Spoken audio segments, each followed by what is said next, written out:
अंदाजे ना आलादा अंदाजे शायर बोलছেন कौन देता है देने को मुंह चाहिए। पैर से बोलिए सुभान अल्लाह। कौन देता है देने को मुंह चाहिए, देने वाला है सच्चा। पैर से बोलिए देने वाला है सच्चा। और सारे ऊंचों में ऊंचा समझिए जिसे, हे उस ऊंचे से ऊंचा, जोर से बोलिए हे उस ऊंचे से ऊंचा। सारे अच्छों में अच्छा समझिए जिसे, हे उस अच्छों से अच्छा हमारा नबी। बिरादरान इस्लाम, আমি যে মওযু নিয়েছি মওযুর দিকেই যাব, কিন্তু একজন শায়ের লিখতে গিয়ে কত সুন্দর কালাম লিখেছেন, কত সুন্দর শের লিখেছেন।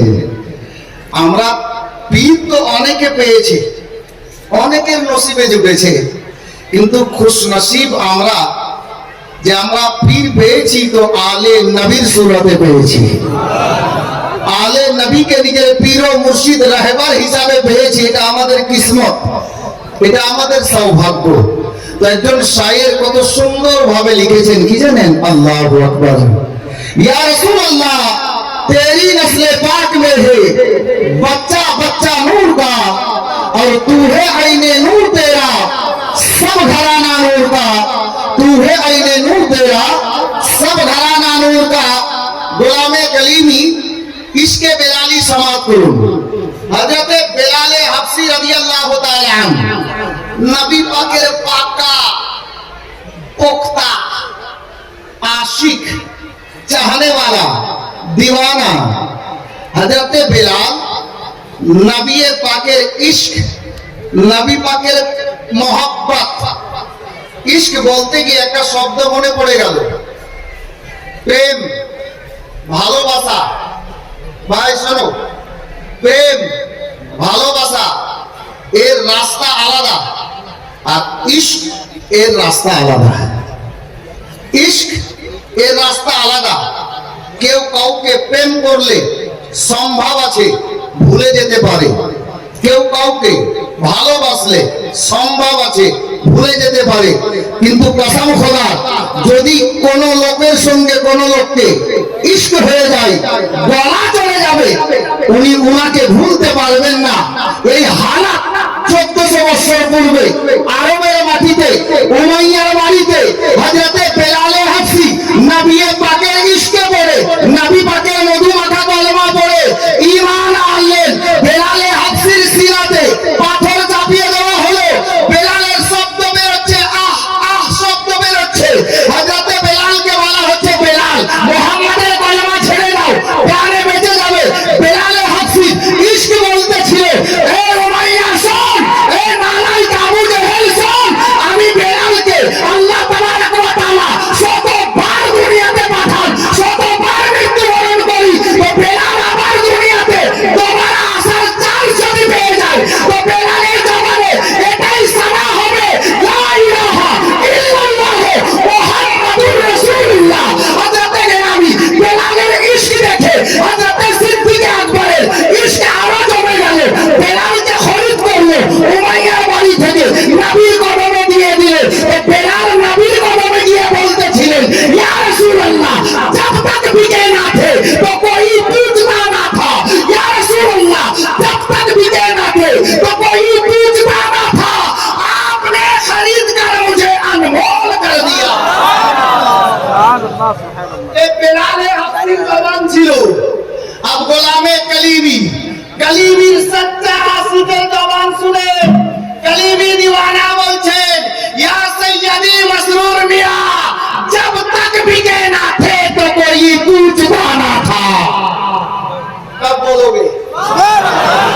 कौन बोलবেন?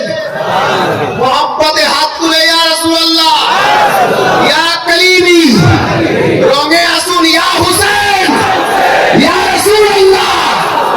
हजरते गिरामी শুনুন, ইশকে কলিমি, দিওয়ানা কলিমি বলছেন বেলালে হাফসির ইশক তো এই মতো ছিল।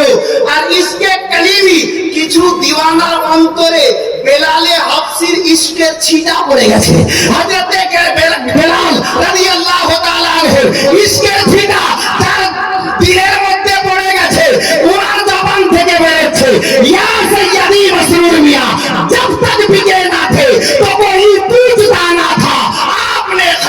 कर मुझे अनमोल कर दिया। মানুষের দেহের মধ্যে দিল কটা আছে বলেন তো? দিল কটা?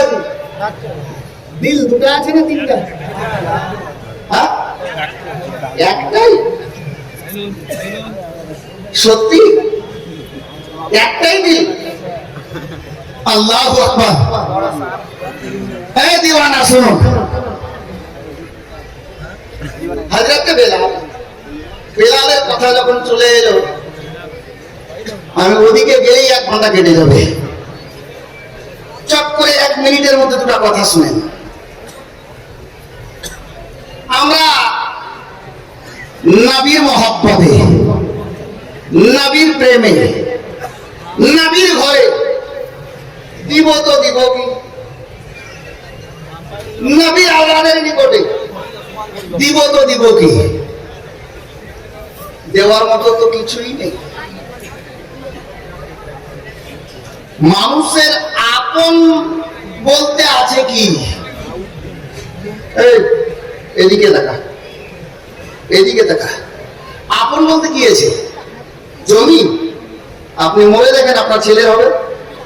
বাড়ি, আপনি মালিক আছেন, ইন্তেকাল করে দেখেন আপনার ছেলে মালিক হবে। গাড়ি, আপনি মরে দেখেন গাড়ি আপনার ছেলে বিক্রি করে দেবে। আপনি যেদিকে হাঁটেন আপন আছে কি?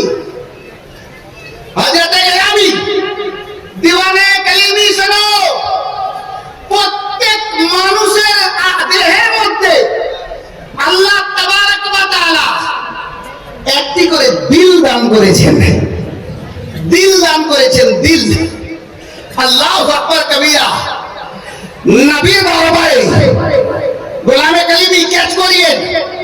নবীর দরবারে হযরত বেলাল নিজেকে তো বিক্রি হলেন, নবীর চৌখানে আকাশে বেলালের আপন জিনিস যেটা, যার নাম দিল বলা হয়েছে, হযরত বেলাল নবীর কদমে দিল দান করে দিলেন, নজরানা পেশ করে দিলেন। তো বেলালের রুতবা এত বাড়লো, কিতাবে এসেছে বেলাল আযান না দিলে সকাল হবে না। বেলালের রুতবা আল্লাহ এত বাড়ালেন যে হযরত বেলাল আযান না দিলে সকাল হতো না। হযরত বেলালে হাবশী রাদিয়াল্লাহু তাআলা আনহু, আল্লাহু আকবার, ওই গোলামের নাম যিনি নিজের দিলটাকেও নবীর কদমে নজরানা পেশ করেছেন। আমরা গোলামে কালিমি আমাদের আছেই বাকি যে একটা দিল নিজের ছিল, সৈয়দি মাসরুর মিয়ার হাওয়ালা করে দিয়েছি। উনার কদমে আমরা নিজের দিল পেশ করে দিয়েছি। ইয়া সৈয়দি মাসরুর মিয়া, আমাদের যে আপন জিনিস দিল ছিল সেটাকেও আপনার কাছে আমরা বিক্রি করে দিয়েছি, আপনার কদমে আমরা লুটিয়ে দিয়েছি, নজরানা করে দিয়েছি। গোলামে কালিমি আশিক হো তো ऐसा हो। আরে বেলালে হাবশীর ঝিটা মহব্বত আর ইশকের কিঞ্চিত পরিমাণে অন্তরে যদি চলে আসে, কসম খোদার, আগে নবীর ইশক খোদার জান্নাতে আপনাকে পৌঁছে দেবে। আমি আয়াতে কারিমা তেলাওয়াত করেছি।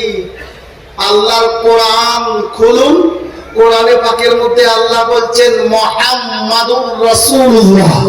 সবাই পড়ি সাল্লাল্লাহু তাআলা আলাইহি ওয়াসাল্লাম। আল্লাহ তাবারক ওয়া তাআলা এই আয়াতে কারিমাতে আমাদেরকে কয়েকটা রাস্তার কথা ইশারা করেছেন, যিনারা জ্ঞানী মানুষ ক্যাচ করে নিয়েন। হযরতে গেরামি, আল্লাহু আকবার, দুনিয়ার বুকে অনেক মানুষ, মানব জাতি, জ্ঞানী গুণী বসবাস করেন। আমি এখন যদি বলি জাহেরি দৃষ্টিতে যে হুজুর পীর কিবলা স্টেজে উপস্থিত আছেন, সঠিক হবে হাজী সাহেব? হুজুর পীর কিবলা বর্তমানে স্টেজে হাজির আছেন জাহেরি দৃষ্টিতে।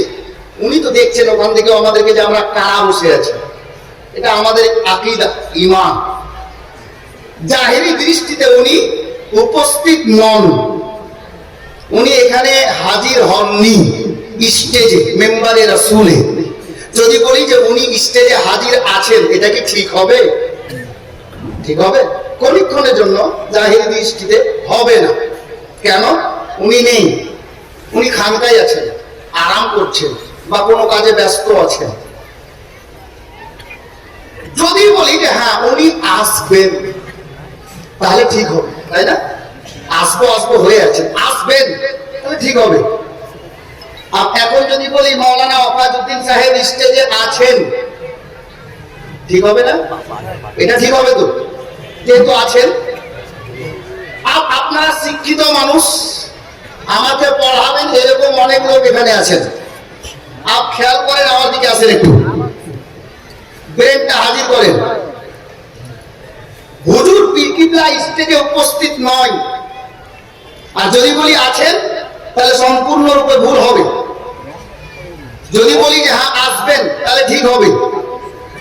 আর মাওলানা ওয়াফাজউদ্দিন কালিমি সাহেব বসে আছেন, যদি বলি হ্যাঁ মাওলানা ওয়াফাজউদ্দিন কালিমি সাহেব আছেন, তাহলে এটা সঠিক হলো। তার মানে স্পষ্ট, যিনি হাজির থাকেন, প্রেজেন্ট থাকেন, উপস্থিত থাকেন, উনার ক্ষেত্রে আছেন শব্দ ব্যবহার হয়, তাই না? আছেন শব্দ উনার ক্ষেত্রে ব্যবহার হয়। গোলামে কালিমি শিক্ষিত সমাজ, সুবি সমাজ, লক্ষ্য করুন আল্লাহ তাবারক ওয়া তাআলা কালামে পাকে কি বলছেন? মুহাম্মাদুর রাসূলুল্লাহ, আল্লাহ বলছেন মুহাম্মদ সাল্লাল্লাহু তাআলা আলাইহি ওয়াসাল্লাম আমার প্রিয়তম রাসূল আছেন। আল্লাহ বলছেন আছেন।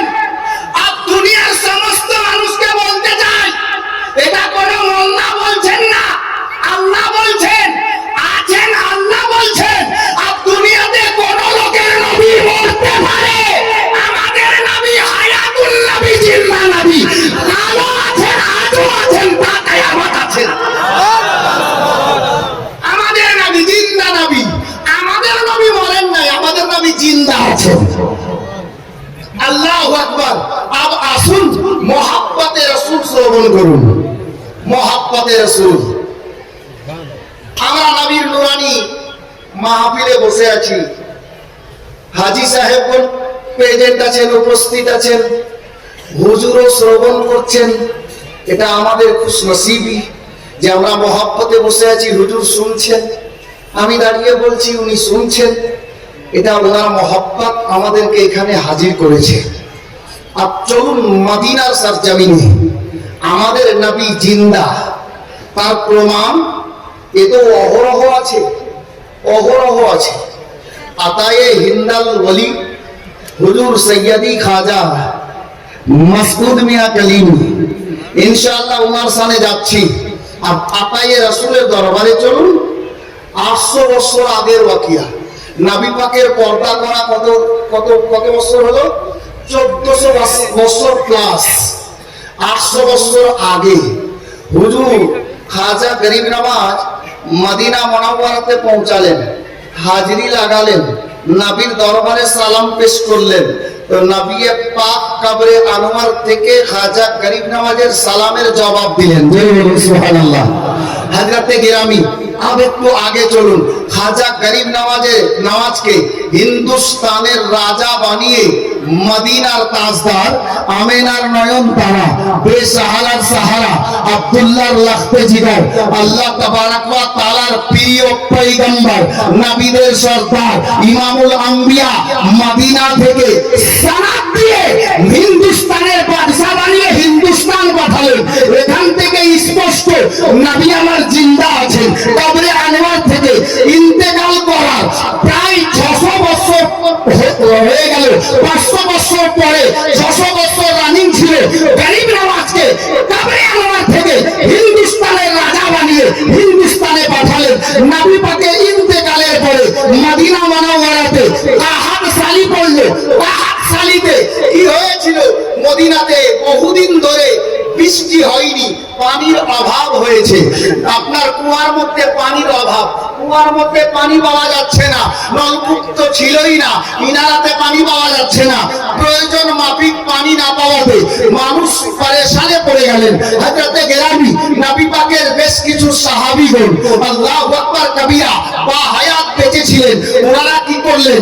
আল্লাহু আকবার, একটা মিটিং এ বসে গেলেন, আলোচনা করতে লাগলেন। সিদ্দিকে আকবর আছেন, হযরতে উমরে ফারুকে আজম আছেন, ওসমানে গনি জিন্নুরাইন আছেন, মাওলানা আলী শেরে খোদা আছেন, আল্লাহু আকবার, আরো অনেকে সাহাবী বসলেন, হ্যাঁ গো এখন করবো তো করবো কি, আমার নবী তো দুনিয়াতে নেই। আমরা জানি হাজী সাহেব কোন দেখে এসছেন মদিনা মুনাওয়ারাতে মসজিদে নববী বর্তমান 310 নম্বর গেটের বাইরে বাম হাতে একটি মসজিদ তৈরি করা আছে, যে মসজিদটির নাম হলো মসজিদে গামামা। আল্লাহু আকবার কবিরা। হাজী সাহেবদের মনে পড়ে যাবে মসজিদে গামামা। মসজিদে গামামা ওই জায়গাতে তৈরি করা আছে। আজ থেকে 1400 বছর পূর্বে মদিনা মুনাওয়ারাতে পানির অভাব হয়েছিল। নবী পাক বা হায়াত দুনিয়াতে বেঁচে ছিলেন। সাহাবীগণ আল্লাহর নবীর দরবারে আরজি পেশ করলেন।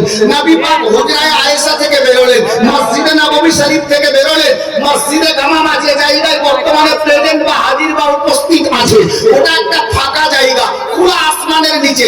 মায়ার নবী দাঁড়ালেন, আল্লাহ দরবারে বৃষ্টির জন্য দোয়া করেছিলেন। আল্লাহ তাবারক ওয়া তাআলা নবী পাকের দোয়া নিজের পবিত্র দরবারে আকাদ্দাসে কবুল করে নিয়ে মদিনা মুনাওয়ারাতে রহমতের বৃষ্টি বর্ষণ করেছিলেন। গোলামে কালিমি এই ঘটনা তো নবীর হায়াত থাকা অবস্থায় সাহাবীরা অনেকে দেখেছেন। সাহাবীরা বলতে লাগলেন, এই নবীর দিওয়ানারা, আমাদের নবী তো পর্দা করে কবরে আনোয়ারে তাশরীফ ফরমা, উনি তো দুনিয়া থেকে পর্দা করে গেছেন। এখন পানির অভাব দেখা গেছে মদিনাতে, এখন করব তো করব কি, আমরা নবী পাককে তো আর দুনিয়াতে পাচ্ছি না। নবী পাকের দরবারে আরজি পেশ করতাম তো আল্লাহু আকবার কবিরা। উনাদের মধ্যে একজন সাহাবীর জবান থেকে বেরোলো, এই আমার নবীর প্রেমিকেরা শোনো, একটা কাজ করো, চলো আমরা যাই আম্মা জান আয়েশা দরবারে। আম্মা জান আয়েশা দরবারে গিয়ে আমরা আরজি পেশ করব। ওগো আম্মা জান আয়েশা, নবীর দিওয়ানারা শোনো, নবী পাক তো বা হায়াত নেই, উনি কবরে তাশরীফ ফরমা, আমরা এখন করি তো করি কি। তো একজন দিওয়ানায়ে রাসূল বললেন, এই নবীর দিওয়ানারা শোনো, আরে আমাদের নবী পর্দা করে গেছেন, কিন্তু নবী পাকের সবথেকে লাডলি পিয়ারি স্ত্রী বিবি সাহেবা, সমস্ত মুমিন মুমিনাতের আম্মা জান হযরতে আম্মা জান আয়েশা সিদ্দিকা রাদিয়াল্লাহু তাআলা আনহা, উনি বাহায়াত আছেন। চলেন আম্মা জানের নিকটে যাব। আম্মা জানের ঘরের দরজায়, হুজরা মোবারকার দরজায় হাজির হলেন। ওনারা আরজি পেশ করলেন। পর্দার মধ্যে থেকে আম্মা জান আয়েশা বললেন, এই নবীর দিওয়ানারা, কি খবর তোমরা আমার দরবারে কেন? ওনারা বললেন, ওগো আম্মা জান আয়েশা, আমরা বড় মুশকিলে পড়েছি। মদিনায় পানির অভাব দেখা গেছে, পানির অভাবের কারণে আমাদের অনেক অসুবিধা হয়ে গেছে। তো আপনার নিকটে আসলাম, আপনি একটু আল্লাহর নিকটে দোয়া করে দেন। আপনি নবীর অর্ধাঙ্গিনী সিদ্দিকে আকবরের লাডলি দুলারি বেটি, নবী পাকের লাডলি দুলারি জাওজা স্ত্রী আমাদের আম্মা জান, আপনি দোয়া করে দেন। আম্মা জান আয়েশা বললেন, এই নবীর দিওয়ানারা শোনো, এই নবীর সাহাবীরা শোনো, আমি আয়েশা দোয়া করছি না, তবে তোমাদেরকে পরামর্শ দিচ্ছি। তোমরা একটা কাজ করো, নবী পাকের রওজা মোবারকে যাও, কবরে আনোয়ারের পাশে যাও, নবী পাকের নিকটে ইজাজত তলব করো, উনাকে বলে দাও, আর বলে নিয়ে নবী পাকের কবরে আনোয়ারের সেজদা করে আপনার গুম্বাদে খাজরার উপরে একটা খেজুরের পাতা টেনে এতটা ছিদ্র করে দাও যেন কবরে আনোয়ার থেকে খোদার আসমান থেকে ডাইরেক্ট কানেক্ট হয়, দেখতে পাওয়া যায়। সাহাবীরা তাই করলেন। নবী দরবারে আরজি পেশ করে, নবী পাকের অর্ধাঙ্গিনী সমস্ত মুমিন মুমিনাতের জননী বললেন, এই নবীর দিওয়ানারা শোনো, সারা জগতের লোকের কাছে নবী মরতে পারে, আমার নবী কাল যেমন জিন্দা ছিলেন, আমি আয়েশার নিকটে নবী আজও তেমন জিন্দা আছেন। নবী পাকের অর্ধাঙ্গিনীর নির্দেশ অনুযায়ী সাহাবীরা রওজায়ে রাসূলে হাজির হয়ে আপনার নির্দেশ নিলেন। নবী পাককে বললেন, ইয়া রাসূলুল্লাহ, বেয়াদবি ক্ষমা করবেন। রওজায়ে রাসূলের উপর থেকে গুম্বাদে খাজরা একটি খেজুরের পাতা অল্প করে টেনে দিলেন। আসমান এবং কবরে আনোয়ারের ডাইরেক্ট কানেকশন দেখতে পাওয়া যেতে লাগলো। হযরতে গেরামি নবী পাকের দরবারে এনারা আরজি পেশ করলেন। আর অল্প টাইমের মধ্যে মদিনাতে বাদল ভেসে গেল, কালো রূপে বাদল ভেসে আল্লাহর নবীর নিগাহে কায়াম। নবী পাক দোয়া করেছেন, কবরে আনোয়ারে উম্মতের ফরিয়াদ নবী পাক শুনতেছেন। এই গোলামে কালিমি নবী পাক দোয়া করেছেন, এত বৃষ্টি হলো, এত বৃষ্টি হলো, যত পানির দরকার তার থেকে বেশি হয়ে গেল।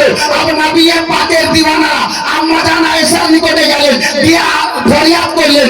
আম্মা জান আয়েশা বললেন, আবার যাও গিয়ে নবী পাকের গুম্বাদে খাজরা ওই ছিদ্রটাকে বন্ধ করে দাও, দেখবে পানি বন্ধ হয়ে